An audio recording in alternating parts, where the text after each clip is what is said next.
hamma nonushta qilish kerak deydi. Bu albatta to'g'ri go'zallarim, lekin nonushtasiz ham ozish mumkin. Bitta shart bilan videoni oxirigacha ko'ring, hozir tushuntiraman. Agar siz nonushta qilmay, keyin tushlikda hamma narsani aralashtirib yeb qo'ysangiz, bu noto'g'ri. Ammo agar siz aniq vaqtlar oralig'ida taomlanish usulidan foydalansangiz, organizmda yog'lar eriy boshlaydi. Bu usul sodda qilib aytilganda go'zallarim 16-8 usuli deyiladi. Ya'ni 16 soat och qolib, 8 soat ichida ovqatlanish. Bu usul sizga nima beradi? Tana yog' zaxiralaridan foydalanadi.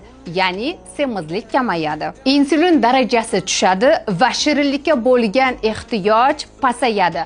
Qorinda dam bo'lish kamayadi va ovqat hazm bo'lish jarayoni yaxshilanadi. Agar bu usulni bilishni xohlasangiz, izohlarda usul so'zini yozib qoldiring va go'zallarim sizga men 16-8 usulni to'liq yuboraman.